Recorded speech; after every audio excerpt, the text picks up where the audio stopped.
அரபாவில் இருக்கக்கூடிய ஒரு பள்ளிவாசல்.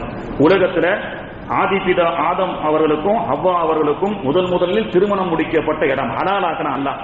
ஏன்னா உலகத்தினுடைய சட்டம் வேற, சொர்க்கத்தினுடைய சட்டம் வேற அப்படின்னு சொல்லி இன்னைக்கு அந்த பள்ளிவாசல் துல்ஹஜ்ஜினுடைய துறை 8, 9, 10, 11, 12 ஒரு 5 நாட்கள் அல்லது ஒரு வாரம் மட்டுமே திறந்திருக்கும். மற்ற நாட்கள் எல்லாம் பூட்டி தான் இருக்கும். அந்த பள்ளிவாசல போய் பார்க்கலாம். இது ஒரு வரலாறு. இப்படி அவன் பூமி மனிதனை வரவழைக்கும் பொழுது அவன் மலம் ஜலம் கழித்து அசிங்கப்படுவதை அந்த பூமி கவலைப்படல. ஆனா பூமியில ரத்தம் சிந்தாமல் இருக்கணும்னு பூமி கவலைப்பட்டது. பிறகு 2 பேருக்கு திருமணம் முடியுது, குழந்தைகள் பிறக்கிறார்கள். ஆபில் காபில் முதல்ல உலகத்துல ஒரு கொலை நடக்கிறது. போன வாரம் முந்திர வாரம் ஜும்மால நான் சொன்னேன். குர்ஆன் சொல்லக்கூடிய வரலாறு, குர்ஆன் சொல்லக்கூடிய முதல் கொலை. ஆபில் காபில் 2 பேரும் ஒரு பெண்ணை விரும்புறாங்க. ஒருத்தர் சண்டை போட்டு ஒருத்தர் இறந்து விடுகிறார். மூச்சு பேச்சு இல்லாம இருக்கிறாரு. என்ன மௌத்துனா என்னன்னு தெரியாத அந்த மனுஷன் குழம்பி போறான். ராமேஸ்வரம் தங்கச்சி மடத்துல நடைபெற்ற சம்பவம் குர்ஆன்லயும் அல்லாஹ் தஆலா சொல்லி காட்டுறான். காகத்தை கொண்டு அதை அடக்கம் செய்யக்கூடிய வரலாறை குர்ஆன் சொல்லப்படுகிறது. குர்ஆனுடைய வரலாறு என்பது தமிழகத்திலே நடைபெற்ற ஒரு சம்பவத்தை, ஆபிலும் காபிலும் சண்டை போட்ட ஒரு வரலாறு, ராமேஸ்வரத்தில் நடைபெற்ற ஒரு சம்பவத்தை சூரத்துல் மாயிதாவுல அல்லாஹ் தஆலா சொல்லி காட்டுறான். இப்போ அதை பத்தி ரசூலுல்லாஹி ஸல்லல்லாஹு அலைஹி வஸல்லம் சொல்றாங்க, ஆபிலும் காபிலும் தான் உலகத்துல முதல்ல என்ன செய்யறாங்கன்னு சொன்னா கொலை, சண்டை போட்டு. உலகத்துடைய முதல் சண்டையே என்பது 2 பேரும் ஒரு பெண்ணுக்காக 2 பேரும் சண்டை போட்டு ஒருத்தர் இன்னொருத்தர் கொலை செய்கின்றார். முதல் கொலை அல்லாஹ்வுடைய தூதர் அவர்கள் சொல்லக்கூடிய ஹதீஸ் முஸ்லிம் ஷரீஃப்ல பதிவு செய்யப்படுகிறது. இது உலகத்துல மனிதன் செய்த முதல் பயங்கரவாத செயல் அப்படின்னு சொல்லலாம். முதல் பயங்கரவாத செயல் அர்த்தமில்லாமல் கொலை செய்வது. அதை பற்றி அல்லாஹ்வுடைய தூதர் அவர்கள் சொன்னார்கள், இவர்கள் பயங்கரவாத செயல் கொலையை ஆரம்பித்து விட்டார்கள். இனி கியாமத் நாள் வரைக்கும் அநியாயமாக யாரும் ஒரு உயிரை கொலை செய்தால் அந்த கொலையினுடைய பாவம் ஆபிலுக்கும் சேரும் காபிலுக்கும் சேரும் அப்படின்னு சொன்னாங்க. அல்லாஹ்வுடைய தூதர் அவர்கள் சொன்ன ஹதீஸ் முஸ்லிம் ஷரீஃப்ல இடம்பெற்றிருக்கிறது. இதிலிருந்து மனிதனுடைய அந்த சண்டை சச்சரவுகள், பயங்கரவாத செயல்கள் தொடர்ந்து அந்த சண்டையும் கொலைகளும் என்பது தற்காப்பையும் தாண்டி, சுலைமான் அலைஹிஸ்ஸலாம் பைத்துல் முகத்தஸை கட்டுறதுக்கு முன்னாடி வரைக்கும் இஸ்லாமிய உலக வரலாற்றில் போர் என்பது தன்னை அழிக்க வரக்கூடிய எதிரிகளுக்காக தற்காப்புக்காக செய்யப்படுவதற்காக மட்டுமே இருந்தது. பூமியில நிம்மதியா வாழ்ந்துட்டு இருப்பாங்க, அவங்க உண்டு, அவங்க வேலை உண்டு இருப்பாங்க. எதிரிகள் அவங்களுடைய உயிருக்கோ உடைமைக்கோ எதிர்ப்பு தெரிவித்து ஆபத்து வரும் பொழுது சண்டை போடுவாங்க. இந்த சண்டையில நியாயம் இருக்கு. இந்த சண்டையில ஏற்படக்கூடிய போரில் ஏற்படக்கூடிய அந்த பாதிப்பு கொலையாக ஆகாது. அது ஒரு தற்காப்புக்காக செய்யக்கூடியது. அதுதான் ஜிஹாத். இன்னைக்கு ஜிஹாதே நம்ம வாலண்டரியா போய் ஒருத்தர போய் சாவடிக்கிறது தான் ஜிஹாதே அப்படின்னு ஜிஹாதே பல வகை ஆக்கிட்டான். லவ் ஜிஹாதுன்னு சொல்றான். இந்த மாதிரி எக்கச்சக்கமா இருக்கு. சுலைமான் அலைஹிஸ்ஸலாம் பைத்துல் முகத்தஸை கெட்டுறதுக்கு முன்னாடி வரைக்கும் கொலைகள், அதாவது யாக்கூபிகள் என்று சொல்லக்கூடிய யாக்கூப் அலைஹிஸ்ஸலாமுடைய கூட்டத்தார்கள் என்று சொல்லக்கூடிய இன்றைய இஸ்ரேலிய யூதர்கள், இவர்கள் வருவதற்கு முன்பு இப்ராஹிம் அலைஹிஸ்ஸலாமுடைய மகன் யாக்கூப் அலைஹிஸ்ஸலாம் அவங்களுடைய குடும்பத்தை சார்ந்தவர்கள் தான் என்ன செய்யறாங்க, சந்ததிகளாக வரக்கூடியவர்கள் தான் இஸ்ரவேலர்கள். பனி இஸ்ரேல்னு ஒரு அத்தியாயத்தையே அல்லாஹ் தஆலா குர்ஆன்ல இறக்குறான். வரலாற்றை நீங்க நல்ல உன்னிப்பா கவனிக்கணும்.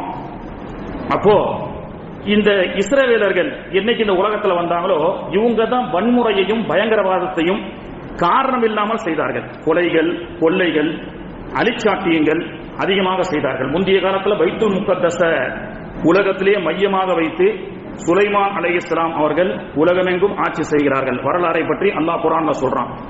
சுலைமான் அலைஹிஸ்ஸலாம் உலகமெங்கும் பைத்துல் முகத்தஸை வைத்து உலகமெங்கும் ஆட்சி செய்கிறார்கள். பைத்துல் முகத்தஸ் என்பது ஒரு புனித ஸ்தலமாக இருந்தது. சுலைமான் நபியிலிருந்து மூசா அலைஹிஸ்ஸலாம் அவர்கள் தௌராத்துடைய வேதத்தை கொடுக்கும் பொழுது பனி இஸ்ரவேலர்கள் அங்கேதான் நிறைய வசித்து வந்தார்கள். எந்த புண்ணிய ஸ்தலம் என்று சொல்லக்கூடிய இன்றைய ஜெருசலம், பலஸ்தீன், இஸ்ரேல் என்று சொல்லக்கூடிய இந்த மாகாணத்திலே ஒரு நாட்டிலே என்ன செய்யறாங்க, பெரும்பாலும் அந்த இஸ்ரேல் மக்கள் வாழ்ந்து வந்தார்கள். புனித ஸ்தலமாக கருதப்பட்டது. இப்போ மூசா அலைஹிஸ்ஸலாம் அவர்களுடைய காலத்துல பனி இஸ்ரவேலர்கள் வாழ்ந்து வந்ததை பற்றி அல்லாஹ் தஆலா சொல்றான். அப்போ என்ன சட்டம்னு சொன்னா, என்னைக்கு மக்கள் அழிச்சாட்டியங்கள் செய்தார்களோ அந்த புனித பூமியை விட்டு அல்லாஹ் தஆலா அவர்களை தள்ளி வச்சிருவான். அதான் தண்டனை அவங்களுக்கு. பனி இஸ்ரவேலர்கள் அவங்க பாட்டுக்கு நபியை கண்ணியப்படுத்தி தொழுதுகிட்டு குழப்பம் இல்லாம சண்டை இல்லாம இருக்கிற வரைக்கும் அந்த பூமியில இருக்கலாம். மற்ற பூமிக்கு அந்த சிறப்பு இல்ல, மக்காவிலையும் சண்டை போடுவதற்கு அனுமதி இல்லை. அது மாதிரி சண்டைக்கு அனுமதி இல்லாத பூமி இந்த புனித பூமியாக கருதக்கூடிய மக்கா, மதினா, பைத்துல் முகத்தஸ். ஆனால் அந்த புனித பூமியில் இருந்து கொண்டே அந்த மக்கள் சண்டை சச்சரவுகள் குழப்பங்கள் செய்து கொண்டிருந்தார்கள். எந்த அளவுக்குன்னு சொன்னா மார்க்க ரீதியான கருத்து வேறுபாடுகள் இன்னைக்கு நமக்கும் இருக்கா இல்லையா? நம்ம அப்படித்தானே சண்டை போட்டுட்டு இருக்கிறோம். அப்போ மார்க்க ரீதியான சண்டை போட்டுட்டு இருக்கும்போது அல்லாஹ் சொல்றான் குர்ஆன்ல சூரத்துல் மாயிதா 5வது அத்தியாயம் 26 ஆயத்துல, கால ஃபஇன்னஹா முஹர்ரமத்துன் அலைஹிம் 40 சனா. மூசா நபியுடைய காலத்துல யூதர்கள் அங்கே அட்டூழியம் புரிந்தார்கள். மூசா நபியை மதிக்காமல் அலிச்சாட்டியம் செய்தார்கள். ஒருவருக்கொருவர் சண்டையிட்டு அலிச்சாட்டியம் செய்தார்கள். எனவே 40 ஆண்டு காலம் பைத்துல் முகத்தஸிலிருந்து யூதர்கள் நாடு கடத்தப்பட்டார்கள். எப்படி கடத்தப்பட்டார்கள்? மூசா அலைஹிஸ்ஸலாமுடைய காலத்திற்கு பிறகு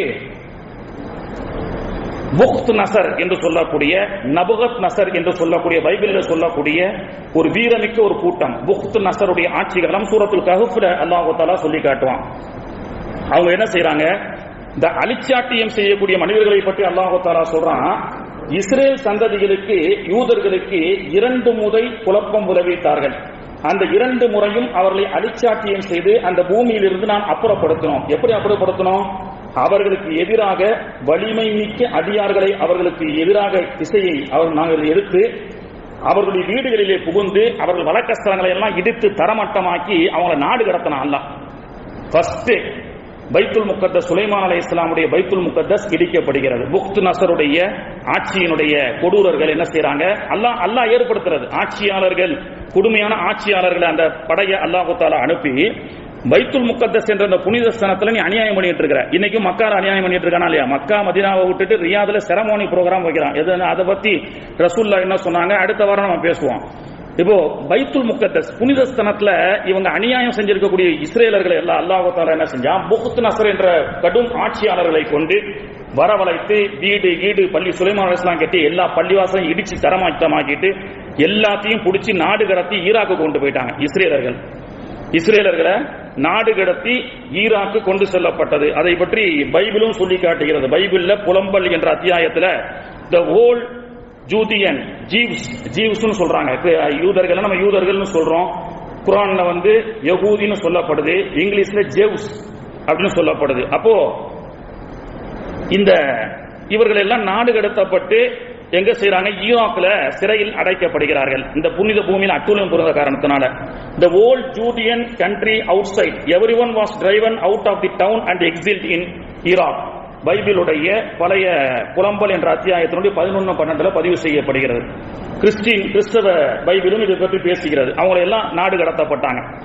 40 வருஷம் முடிஞ்சு போச்சு. அப்பொழுதுதான் த கிரேட் சைரஸ் அப்படி என்று சொல்லி இங்கிலீஷிலே சொல்லக்கூடிய துல்கர்னைன் ரஹ்மத்துல்லாஹி அலைஹி அவர்கள் பூமிக்கு என்ன செய்யறாங்க? ஆட்சி செய்யறாங்க. கூஃபாவை மையமாக வைத்து ஆட்சி செய்த துல்கர்னைன் த கிரேட் சைரஸ் என்று இன்றும் யூதர்களால் அவர்களுடைய விடுதலைக்கு காரணமாக இருந்த துல்கர்னைனை தான் த கிரேட் சைரஸ் அப்படின்னு சொல்றாங்க. அவர் என்ன பண்றாரு? 40 ஆண்டுகளாக சிறைப்பட்டு கொண்டிருக்கக்கூடிய அந்த ஈராக்கில் சிறைப்பட்டு கொண்டிருக்கக்கூடிய அந்த இஸ்ரேலர்களை எல்லாம் ரிலீஸ் பண்றார். ரிலீஸ் பண்ணி 40 அல்லாஹ் தஆலா குர்ஆன்ல சொல்றான், 40 ஆண்டு காலம் அந்த பூமியிலே தங்க விடாமல் கொடூரர்களால் நான் என்ன செஞ்சேன்? அந்த ஊரை விட்டு அப்புறப்படுத்தினேன். ஏன்னா புனித பூமி, இங்க உட்கார்ந்து அட்டூழியம் பண்ணக்கூடாது. வேற எங்கேயாவது நீ அட்டூழியம் பண்றதால வேற எங்கேயோ போ. இஸ்ரேல்ல பாலஸ்தீன்ல உட்கார்ந்து அந்த மாதிரி அட்டூழியம் பண்ணக்கூடாது. ஏன்னா அதுக்கு புனித பூமி, பைத்துல் முகத்தஸ் என்ற சிறப்பான பூமி, எல்லா நபிமார்களும் அடக்கப்பட்ட பூமி. என்ன செய்யறாங்க? ரிலீஸ் ஆகி மீண்டும் அந்த யூதர்கள் அந்த பலஸ்தீன் ஜெருசலத்தை நோக்கி படையெடுத்து செல்கிறார்கள். மீண்டும் அவங்க கோவிலை கட்டணும், அதாவது அவருடைய அந்த வணக்க ஸ்தலத்தை கட்டணும். அப்ப என்ன செய்யறாங்க? அப்பதான் உசைர் அலைஹிஸ்ஸலாம் என்ற ஒரு இறை தூதரை, ரசூலை குர்ஆன்ல அல்லாஹ் தஆலா அவரை பற்றியும் சொல்லி காட்டுகின்றான். உசைர் அலைஹிஸ்ஸலாம் பலஸ்தீன்ல பிறக்கிறாங்க. முந்தைய காலத்துல பள்ளிவாசல் வணக்கஸ்தலம் சராசரி மனிதர்கள் கட்ட முடியாதுங்க. இப்போ தான் நம்ம உம்மத்துக்கு தான் யார் வேணாலும் பள்ளிவாசல் கட்டலாம். முந்தைய உம்மத்தை பொறுத்த வரைக்கும் ரசூல்களும் அல்லாஹ்வால் அனுமதிக்கப்பட்ட தூதர்கள் மட்டும்தான் பள்ளிவாசல் கட்ட முடியும். அப்ப உசைர் அலைஹிஸ்ஸலாம் யாருன்னு சொன்னா தௌராத்தினுடைய வேதத்தை மனப்பாடம் செய்த ஆப்ஸா, அவர் தான் இந்த உலகத்திலேயே தௌராத்தை மனப்பாடம் செஞ்சவர். அவங்க என்ன செய்யறாங்க? உசைர் அலைஹிஸ்ஸலாம் அந்த பலஸ்தீன் என்ற ஜெருசலத்துல வந்து என்ன செய்யறாங்க, அல்லாஹ் என்னடா அந்த ஊரே இப்படி அழிஞ்சு கிடக்குது புனித பூமின்னு கவலைப்பட்டு தூங்குறாங்க. 100 வருஷம் தூங்குனாங்க. அந்த வரலாறுலாம் குர்ஆன்ல சொல்லப்படுது.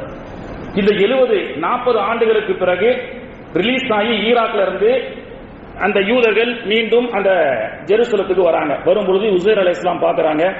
அவர் ஒரு ரசூல், அவரை வைத்து முன்வைத்து ஃபர்ஸ்ட் டெமாலிஷ் ஆக்கப்பட்ட பைத்துல் முகத்தஸ மீண்டும் ரீபில்ட் மறுபடியும் கட்டுறாங்க. உசைர் அலைஹிஸ்ஸலாம் வச்சு என்ன செய்யறாங்க, கெட்டுகிறார்கள். உசைர் அலைஹிஸ்ஸலாம் அவர் தான் ரசூல், சராசரி மனிதர்கள் கட்ட முடியாது. உசைர் அலைஹிஸ்ஸலாம் என்ன செய்றாங்க, மீண்டும் கெட்டுகிறார்கள். அதனால தான் அந்த கிரேட் சைரஸ்னு இன்னைக்கும் யூதன் சொல்லிக்கிட்டு இருக்கிறான். யார? அவர்களை விடுதலை செய்த துல்கர்னைன. மீண்டும் 70 ஆண்டுகளுக்கு பிறகு இடிக்கப்பட்ட அந்த பைத்துல் முகத்தஸ் 2ஆம் முறையாக கட்டப்படுகிறது. கரெக்டா 70 வருஷம். சரிங்களா? பிறகு அந்த பூமியிலே வாழ்ந்தார்கள். ஆனாலும் சில காலங்கள் தான் ஒழுங்கா வாழ்ந்தாங்க. ஒரு 500-600 வருஷத்துக்கு பிறகு மீண்டும் அழிச்சாட்டியம் செய்ய ஆரம்பித்து விட்டார்கள். ஈசா அலைஹிஸ்ஸலாம அல்லாஹ் பிறக்க வைக்கிறான். ஈசா அலைஹிஸ்ஸலாம் அங்கே இறங்கி மார்க்க பிரச்சாரம் செய்கிறார்கள். ஈசா அலைஹிஸ்ஸலாம மதிக்காம மீண்டும் பழி அழிச்சாட்டியங்கள், கொலைகளும், பயங்கரவாத செயல்களை செஞ்சுட்டே இருக்கிறாங்க. இப்படி செஞ்சிட்டு இருக்கும் பொழுது ரோமன் என்ற ஒரு படையை அல்லாஹு தஆலா அனுப்பி உலகம் முழுக்க என்ன செய்யறாங்க, மீண்டும் அந்த யூதர்கள் என்று சொல்லக்கூடிய ஜெவுஸ்களை அந்த ஜெருசலத்திலிருந்து அல்லாஹு தஆலா மீண்டும் ஒரு படையை அனுப்பி ரோமன்ஸ் படையெடுத்து என்ன செய்யறாங்க, அவங்கள அந்த ஊரை விட்டு அப்புறப்படுத்துறாங்க. அதை அல்லாஹு தஆலா சொல்றான், ஹராமுன் அலா கரியத்தின். ஃபர்ஸ்ட் ஒரு வாய்ப்பு 40 வருஷம் இந்த ஊர்ல இருக்க கூடாது. இப்போ என்னன்னு சொன்னா, ஹராமுன் அலா கரியத்தின், இந்த ஊர்ல இருக்கிறதுக்கே உங்களுக்கு தகுதி கிடையாது. சோ நீங்க என்ன செய்யுங்க, பல இடங்கள்ல சென்று விடுங்கள் அப்படின்னு சொல்லப்பட்ட அந்த வரலாறு குர்ஆன்ல அல்லாஹு தஆலா சொல்வதை போன்று பைபிள்லயும் சொல்லி காட்டுறாங்க. பைபிள்ல என்ன சொல்றாங்க, John the Baptist appeared in the Jews preaching a baptism of representative. அதாவது மீண்டும் அவர்கள் அந்த ஜெருசலத்திலிருந்து பாவம் செய்த காரணத்தினால், ஈசா அலைஹிஸ்ஸலாமை மதிக்காத காரணத்தினால் மீண்டும் அவர்களை அல்லாஹு தஆலா அப்புறப்படுத்துறான். ஹராமுன் அலா கரியத்தின், ஜெருசலத்துல பாலஸ்தீன்ல வாழ்வதற்கு உண்டான தகுதியே இல்லை அப்படின்னு சொல்லி. அப்போ இஸ்ரவேலர்கள் யூதர்கள் பலஸ்தீன்ல வாழ்வது ஹராம் அப்படின்னு குர்ஆன் சொல்லப்பட்டது. ஆனாலும் அல்லாஹ் தஆலா குர்ஆன்ல சொல்றான், ஆனாலும் மீண்டும் வருவார்கள், மீண்டும் அவர்கள் ஜெருசலத்தை நோக்கி வருவார்கள். எப்பொழுது வருவார்கள்? 1948 வருவார்கள் அப்படின்னு அல்லாஹ் குர்ஆன்ல சொல்றான். அதே மாதிரி யூதர்கள் என்ன செய்யறான், அந்த ஜெருசலத்தை பிடிக்கின்றான். 1948 1948 1948 இஸ்ரேலர்கள் படை கொண்டு மீண்டும் பலஸ்தீனுக்கு தஞ்சம் புகுவார்கள் என்ற வரலாறை குர்ஆன் சொல்லி காட்டுகின்றது. எப்படி ஹராமுன் அலா கரியத்தின் அகலக்னாஹா அன்னஹும் லா யர்ஜிஊன் ஹத்தா இதா ஃபுதிஹத் யஜூஜு வ மஅஜூஜு வ ஹும் மின் குல்லி ஹதபின் யன்சிலூன். யஜூஜ் மஅஜூஜ் என்ற ஒரு கூட்டத்தார்கள் வரும் பொழுது, வர சமீபக்கும் பொழுது அவர்கள் மீண்டும் பலஸ்தீனுக்கு வருவார்கள் அப்படின்னு சொல்லப்படுது. என்ன அர்த்தம் சொன்னா, டெக்னாலஜி டெவலப்மெண்ட், கார்ப்பரேட் உலகமயமாக்கப்படும் பொழுது யூதர்களுக்கு டெக்னாலஜி டெவலப்மெண்ட் ஆண்ட பிறகு என்ன செய்யறாங்க, மீண்டும் ஜெருசலத்துக்கு அவர்கள் தஞ்சம் புகுந்தார்கள் 1948. இந்த வரலாறுலாம் நம்ம தொடர்ந்து சொல்லிட்டு இருந்தா நீங்க எல்லாம் தூங்கிடுவீங்க. இப்ப பாருங்க, விஷயத்துக்கு வருவோம். எதனால பைத்துல் முகத்தஸுடைய பலஸ்தீன அப்பாவி மக்களை கொன்று குவித்துக் கொண்டிருக்கின்றார்கள்? எதனால்? பிள்ளைகள் என்றும் பார்க்காமல், பெண்கள் என்றும் பார்க்காமல் அதிபயங்கரவாத செயல்களை இஸ்ரேல் இன்னைக்கு செஞ்சு கொண்டிருக்கிறான்னு பார்த்தா, 1948 தஞ்சம் புகுக்கப்பட்ட, அல்லாஹ்வால் குர்ஆன்ல சொல்லப்பட்ட மாதிரி பல ஆண்டுகள் பல ஊர்களில் போய் என்ன செய்வாங்க, அவர்கள் பிரவேசிப்பார்கள். அவர்கள் பிரவேசிக்கக்கூடிய ஊர் ஜெர்மனி, டியோஸ்போரா, அமெரிக்கா, சில மனிதர்கள் இந்தியாவிலே வசிக்கிறார்கள். அவருடைய கள்ள குழந்தைகள். சரிங்களா? யூதர்களுடைய கள்ள குழந்தைகள் என்று சொல்லக்கூடியவர்கள் இந்தியாவிலே வசிக்கிறார்கள். சமீபத்தில் இன்னைக்கு பலஸ்தீன மக்கள் கொத்து கொத்தாக கொல்லப்படக்கூடிய காரணம் என்ன? அவனுடைய இலக்கு என்ன? ஒரு இலக்குன்னு ஒன்று இருக்கும்ல. சமீப காலமாக ஈராக், சிரியா போன்ற அரபு தேசங்களை குறிவைத்து, அதாவது முந்தைய வேதத்திலே சொல்லப்பட்ட புனித ஸ்தலம் என்று சொல்லக்கூடிய இந்த புண்ணிய பூமிகளை எல்லாம் கரம் வைத்து இவர்கள் அழிக்கக்கூடிய காரணம் என்ன? ஒரே ஒரு பள்ளிவாசலுக்காக. ஏன்னா 2018 இஸ்ரேலுடைய தலைமையில அமெரிக்காவில் ஒரு பெரிய மீட்டிங் நடக்குது. அதுல the temple will be rebuilt அப்படின்னு சொல்லி பிரதமர் ட்ரம்ப்னுடைய தலைமையில 2 விஷயத்தை அவங்க செயல்படுத்துறாங்க. the temple will be rebuilt, மீண்டும் கோவிலை கட்டுவோம். 2018 1948 இருந்து 2018 நீங்க கணக்கு பண்ணி பாத்தீங்கன்னா 70 வருஷம் வரும். எப்படி முதல் பைத்துல் முக்கத்தஸுக்கும் இரண்டாவது பைத்துல் முக்கத்தஸ் கட்டுவதற்கு 70 ஆண்டுகள் இடைப்பட்ட காலம் இருக்குதோ, அந்த இடைப்பட்ட 70 ஆண்டுகள் அந்த மூடுக்கு மீண்டும் வந்துட்டான். அந்த 70 வருஷத்தை கணக்கு பண்ணி அமெரிக்காவுடைய இன்று ஜனாதிபதியாக தேர்ந்தெடுக்கப்பட்ட ட்ரம்ப் அவரை வைத்து இஸ்ரேலும் அமெரிக்காவும் என்ன செய்யறாங்க, the temple will be rebuilt ன்னு சொல்லி the idea of rebuilding the third temple in Jerusalem is a sacred belief in Judaism, especially in Orthodox Judaism. The third temple would be the most sacred place of worship for Jews அப்படின்னு சொல்றான். என்னன்னா இன்னைக்கு இருக்கக்கூடிய இரண்டாவது ஸ்தலமாக மூணாவது புனித ஸ்தலமாக இருக்கக்கூடிய பைத்துல் முக்கத்தஸ இடிச்சிட்டு நம்முடைய கோவிலை அங்கே கட்ட வேண்டும் என்று திட்டம் போட்டு என்ன செய்யறாங்க. 2018 அவன் எப்படி கணிக்க முடியும், 2024 ட்ரம்ப் தான் மீண்டும் ஆட்சி பிடிப்பார்னு சொல்லி. ஆனா 2018 என்ன செய்யறான், அமெரிக்காவில் என்ன செய்யறான், ட்ரம்பையும் துல்கர்னை த கிரேட் சாக்ரஸ் என்று சொல்லக்கூடிய துல்கர்னை அவருக்கு விடுதலை அளிக்கப்பட்டவர் அல்லவா, அவர் தானே விடுதலை வாங்கி கொடுத்தார். அப்ப அவரையும் ட்ரம்பையும் போட்ட ஒரு காயினை என்ன செய்யறாங்க, டாலராக வெளியிடுகிறார்கள். வெளியிட்டு என்ன செய்யறாங்க, மீண்டும் புனித ஸ்தலமாக இருக்கக்கூடிய அந்த பைத்துல் முக்கத்தஸ் பள்ளிவாசலை இடித்துவிட்டு மீண்டும் அந்த இடத்திலே ஜேசுனுடைய வர்ஷிப் டெம்பிளை நாங்கள் கட்ட போகின்றோம் என்று சொன்னார்கள். அந்த கோவிலை அவர்கள் கட்டுவதற்காக என்ன விலை வேண்டுமானாலும் கொடுப்பார்கள். இதை பற்றி அல்லாஹ்வுடைய தூதரும் சொன்னார்கள். இந்த புனித ஸ்தலமான பைத்துல் முக்கத்தஸ் 2 முறை தகர்க்கப்படும். 2 முறை தகர்க்கப்பட்டதற்கு பிறகு 3வது முறை கட்டி எழுப்புவதற்குண்டான முயற்சியிலே யூதர்கள் ஈடுபடுவார்கள். அப்பொழுது பெரும் ஆபத்து இந்த இஸ்லாமிய சமுதாயத்திற்கு உண்டு என்று முஆத் இப்னு ஜபல் ரலியல்லாஹு கிட்ட அல்லாஹ்வுடைய தூதர் ஸல்லல்லாஹு அலைஹி வஸல்லம் அவர்கள் சொன்னார்கள். முஸ்லிம் ஷரீஃபிலே பதிவு செய்யப்பட்ட ஹதீஸ். முஆத் இப்னு ஜபலுடைய தொடையை தட்டிவிட்டு, முஆதே, நீங்கள் என் பக்கத்தில் இருப்பது எப்படி உண்மையோ, நான் உங்களுடைய தொடையை எப்படி அடிப்பது உண்மையோ சத்தியமோ, அதே போன்று 3வது முறை ஜெருசலத்திலே பைத்துல் முக்கத்தஸிலே பள்ளிவாசலை இடித்து கோவிலை கட்டுவதற்கு யூதர்கள் முயற்சி செய்யும் பொழுது இஸ்லாமிய மக்களுக்கு பெரும் ஆபத்து, மதீனாவுக்கு பெரும் ஆபத்து, அழிச்சாட்டியங்கள் எல்லாம் மக்கா மதீனாவை நோக்கி வரும். சிறிது காலத்திலே தஜ்ஜால் வருவான், யாஜூஜ் மாஜூஜுடைய கூட்டம் வெளிப்படும் என்று அல்லாஹ்வுடைய தூதர் அவர்கள் இன்று நடக்கக்கூடிய அத்தனை நிகழ்வுகளையும் அல்லாஹ்வுடைய தூதர் அவர்கள் தன்னுடைய நபிமொழியிலே சொல்லி சென்றார்கள். அது மட்டுமல்ல, இன்னும் நடக்க இருக்கக்கூடிய செய்தி, துருக்கி என்று சொல்லக்கூடிய அந்த நாடு, அல்லாஹ்வுடைய தூதர் அவர்கள் சொன்னார்கள், துருக்கியினுடைய நாடு இஸ்லாமிய கைவசம்